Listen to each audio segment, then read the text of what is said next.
get him. 8. Come on. Get him. 10.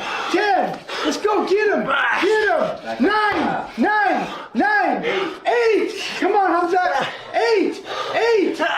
7. Get him. 5. Got it. Yeah. Woo. 9. 4. All right, that's good training.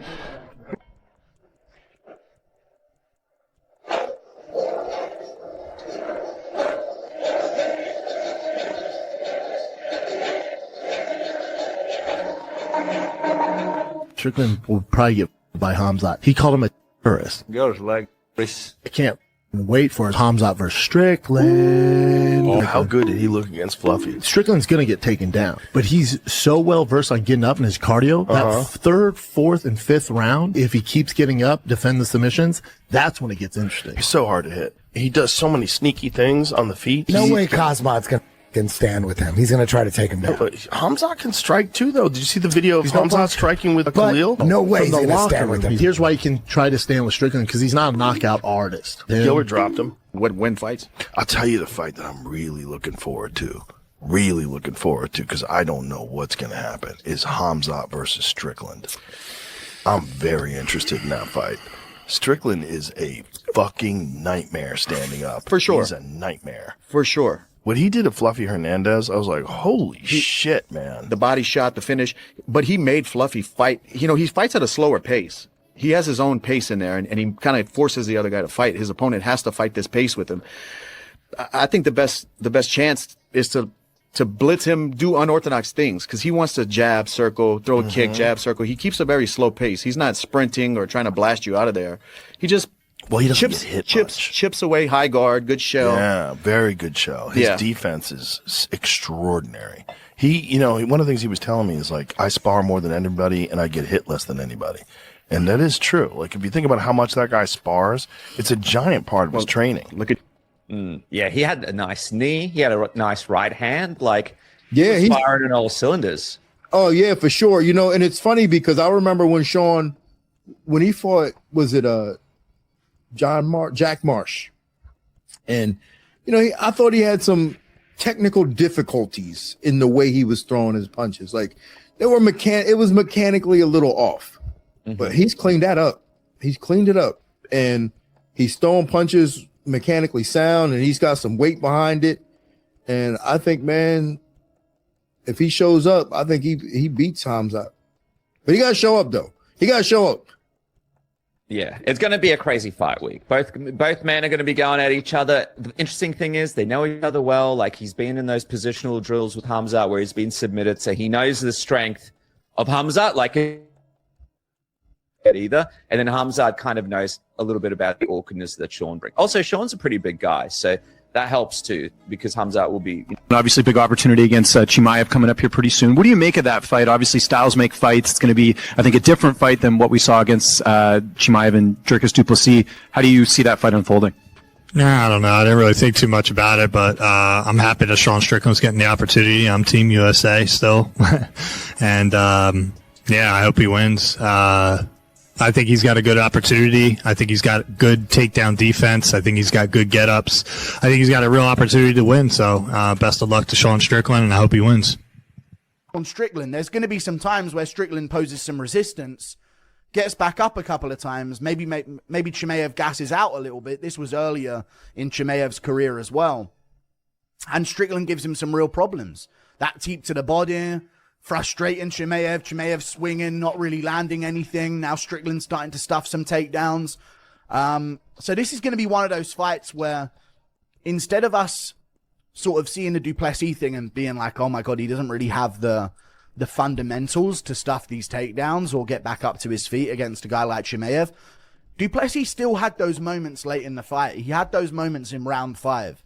And Strickland does have solid wrestling fundamentals. You always see him in the wrestling outfit. He's always had good grappling in his career. He's taken down guys like Imavov. When people take down Strickland, he gets right back up. Like he does. He gets right back up to his feet. Or they don't take him down in the first place. but he always immediately works to a better position, and he has that ability in him. So it'll be interesting to see. This would be an amazing win for Chimaev if he can get it. But if he can't finish Strickland in the first 2 rounds, which I'm going to say maybe he can, I don't know if this is the same 5-rounder as the Duplessis thing. I'm going to think that Strickland might take this one over if we do go past round 2. So this is very compelling. As Fight Night approaches, this stylistic matchup has evolved into a complete enigma, with uncertainty surrounding this bout reaching unprecedented levels. Experts remain split on how this battle between Khamzat Chimaev and Sean Strickland will unfold, leaving analysts struggling to formulate concrete predictions. Some argue Chimaev's relentless aggression and superior grappling credentials will dominate early, believing his overwhelming pressure and wrestling foundation prove insurmountable. Others contend Strickland's composure under fire, that unflappable mentality he displays consistently, paired with his sharp jabbing and psychological resilience, will gradually seize control of Chimaev, systematically shifting momentum throughout the duration. Let's examine this breakdown and explore what makes this encounter so captivating and remarkably challenging to forecast. And of course, we have a title fight coming up with Chimaev making that first title defense against Sean Strickland in Newark. You've shared the cage with Strickland before. How big of a dog is he in this fight in your eyes? Can he upset the apple cart? I think he can if it goes to the later rounds and he doesn't get taken down. But again, Chimaev is a bat out of hell. He's a guy that comes aggressively straight away, and Strickland can match that probably, but we'll see. And they've trained together, so this is probably something that happened in the gym that we are not privy to. So yeah, that'll be interesting. But I look forward to watching it and reacting to it on YouTube. Joe Rogan's analysis reveals exactly why this bout defies easy prediction, as he uncovers details others overlook entirely. Strickland employs sophisticated movement patterns, not random cage circling, but deliberate, strategic positioning that confuses adversaries. His superior range control challenges even accomplished strikers, while his cardiovascular conditioning, forged through countless sparring sessions, enables him to sustain relentless pressure when opponents fade, breaking them psychologically and physically. He's dominated dangerous contenders like Anthony Hernandez, completely neutralizing threats that troubled other divisional fighters. His lead leg vulnerability gets addressed through intelligent defensive adjustments like elevation timing, appearing basic but demanding exceptional awareness. Alex Pereira, among combat sports' most technical strikers, validates these defensive subtleties when analyzing such nuanced elements: distance comprehension, timing precision, pace control. Pattern recognition, you're constantly in there, moving around. Right. It's like, and then there's also the cardio that comes from sparring. Yeah. It's different. Yeah. Like, because his cardio is almost entirely based on sparring. And, man, that motherfucker doesn't get tired in there. Right. And the Fluffy fight was like, I thought Fluffy was going to be a problem. I'm like, Fluffy's really good, man. You think he submitted Adolfo Vieira. He's got all this fucking crazy cardio. He puts a pace on guys, and Strickland made it look like he just did not belong in there.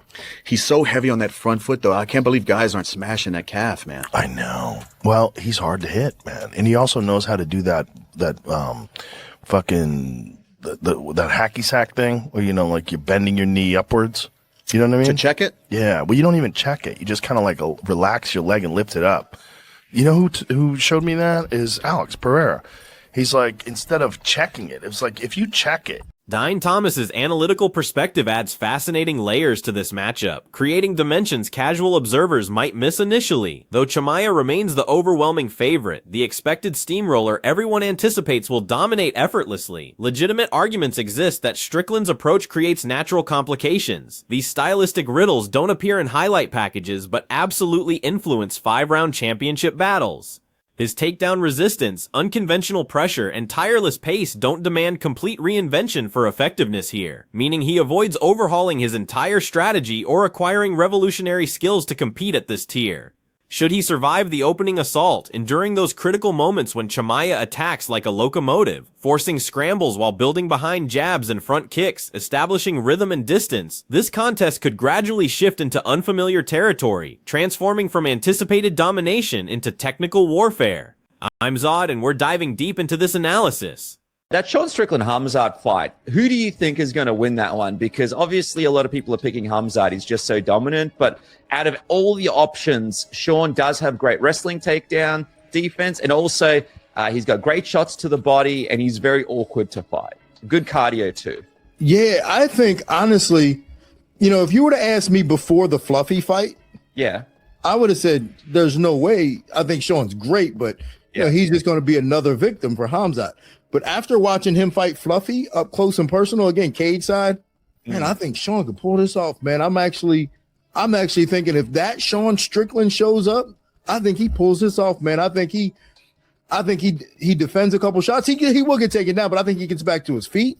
And then if he can get his jab going, his jab and those teep kicks going, because what Sean does well naturally is already a good defense towards a guy like Khamzat. Mm-hmm. And it's not like he's got to do anything different. Just what he does good naturally is already a good start for beating a guy like Khamzat. So him adding on to that, I think, man, if the guy who fought Fluffy shows up. Continuing that strategic methodology throughout the fight, Strickland could complicate matters significantly for Chimaev, converting an expected straightforward victory into a grinding, maddening war. Utilizing pace and awkward positioning to irritate him, constantly forcing Chimaev to adjust and readjust, absorbing initial pressure without cracking or succumbing to that opening barrage, repeatedly redirecting exchanges to his advantage, incrementally, systematically, through every jab, front kick, and perfectly timed defense. These minor technical successes accumulate over 25 minutes, gradually eroding expectations of one-sided dominance, systematically destroying narratives, suggesting easy work for Chimaev, converting the matchup into genuine strategic examination, endurance, and mental fortitude from beginning to conclusion, where psychological strength equals physical ability and importance. What was it up close that impressed you the most? His jab. When we talk... Everybody talks about he's just jabbing, but man, that jab was a thump, man. It looked like Larry Holmes. He was like Larry. Really? He looked like the white Larry Holmes with that jab. And I'm telling you, because like most people when they jab, it's just kind of like a flick jab or it's stiff, but it doesn't land. But the way Sean was throwing it, coming from low and high, it was heavy. It has mass behind it. And every time Fluffy blocked it, you saw Fluffy felt it. Even when he was blocking it, he felt that jab, and it really deterred Fluffy from shooting. And I was like, yo, I never knew Sean had a jab like that. I thought it was just a regular jab, but that jab was thumping. Chael Sonnen analyzes this with characteristic insight, that signature blend of fight intelligence and narrative skill making him among the sport's premier analysts, explaining why this matchup transcends typical card placement, carrying significance beyond mere rankings. Strickland arrives battle-tested, having defeated elite competition consistently, proving himself against top opponents in unquestionable ways. Meanwhile, Chimaev brings unpredictability mixed with extended absences, raising questions about timing, drive, and reliability, concerns whether his abilities remain sharp during prolonged layoffs, and if his focus stays completely committed. Sonnen emphasizes the history and contrasting viewpoints between them, personal hatred and ideological differences simmering for months, suggesting complex backstories that could influence the actual fight. Elements potentially superseding strategy during pivotal moments, making this confrontation equally fascinating outside the cage as it promises inside, with pre-fight tension adding genuine intrigue to the competition. Well, I've wanted Sean Strickland to get his chance to reclaim his world championship, and I think that him and Chimaev has a really interesting backstory. They have two vastly different opinions of when they used to train together. Certainly there was a witness. Certainly there was some people that saw this that will eventually come out. I think that that's a lot of fun. So for right now, the matches that are signed, I like Chimaev and Strickland. Who do you favor? Well, I think that Strickland can definitely beat him. Strickland has beaten everybody in the world at one point, and then there's always been like these questions around Chimaev. Where's he been? What's with the long delays? That used to be his shtick, is that he'll fight today and then he'll fight you again tomorrow, and he'll fight at this weight class and he'll drop to a different weight class. And now we've seen some breaks in there, and I don't know what's behind those. I don't know if it's injury or lack of motivation or just opportunity, but Strickland's unpredictability and difficulty for elite opponents to prepare against, as coach Eric Nixick reveals through insider preparation knowledge, stems from avoiding opponent overanalysis or endless film study obsession, even against someone like Alex Pereira, among the planet's most dangerous strikers. His first serious study session occurred during fight camp, brief iPad viewing for basic understanding, absorbing essential patterns without obsessing over minute details. Strickland grasps fundamentals, responds instinctively during combat, trusting personal timing and cage instincts, relying on thousands of sparring rounds and accumulated experience rather than overthinking specific adversaries. His effectiveness derives from natural fight intelligence rather than extensive opponent research, that inherent situational reading ability and real-time adjustment capability. Regarding fight week mental preparation, both Strickland and Chimaev avoid theatrical distractions, stare-down tactics, and press conference drama that sometimes overshadows actual competition. His coach explains there's no overthinking or psychological gimmicks, no elaborate mental warfare schemes. They focus on avoiding trouble while letting performance speak, maintaining energy and attention where it matters. Entourage drama might create manufactured conflict, but both fighters remain professional enough to preserve energy for the octagon, understanding outside distractions pale compared to the actual battle where everything gets determined.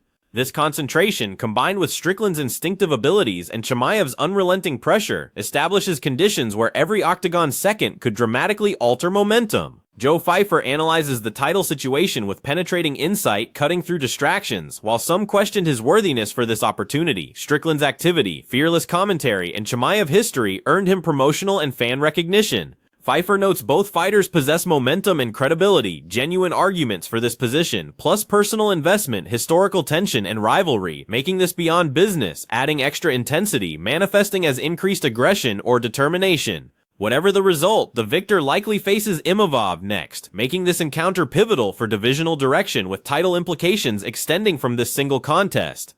With enormous stakes, every cage exchange could drastically shift title race trajectory, one combination or takedown potentially reshaping the entire middleweight hierarchy. Israel Adesanya summarizes with trademark precision from years of elite striking expertise. Chimaev explodes from opening bells, overwhelming opponents with pure intensity before they establish rhythm. Strickland possesses tools for weathering that storm, technical defensive abilities and mental toughness required, especially if action extends into later rounds, avoiding takedowns, keeping it standing where his conditioning and output become major advantages.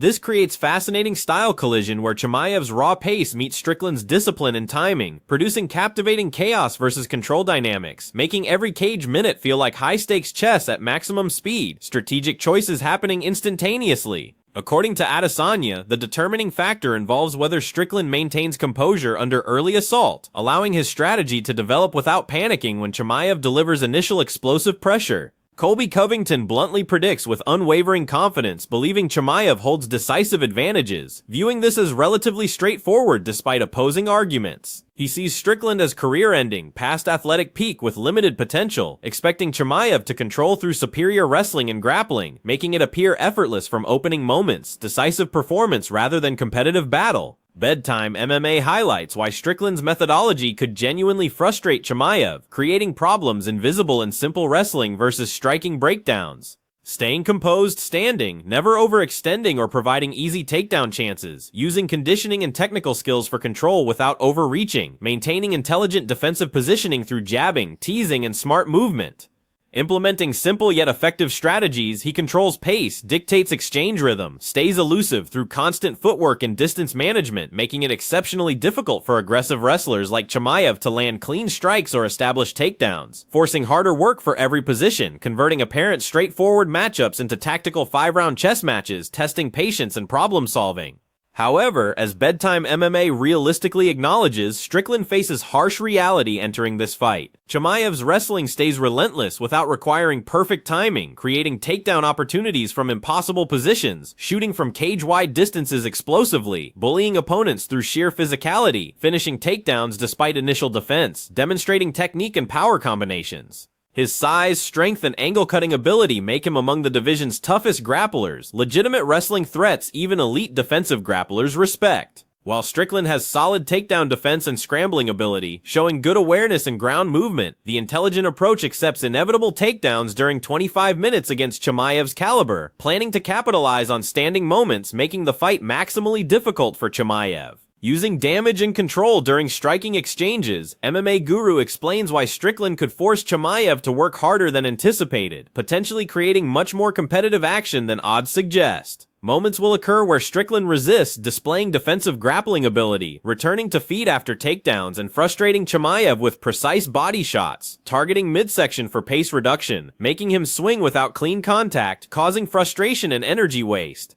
Unlike fighters struggling against elite wrestlers, completely freezing or becoming overwhelmed by grappling threats, Strickland has solid fundamentals, strong foundations from years of training, proven grappling skills holding up against high-level opponents, and effective takedown defense when properly positioned without overextension, meaning he can transform Chimaev's relentless pressure into tactical exchange series rather than one-sided domination, creating genuine competition instead of dominant performance. How do you envision this fight developing, and what factor will prove decisive in determining victory? Share your predictions below, tell us your pick and reasoning, and subscribe for latest updates because we'll analyze everything before, during, and after this massive encounter.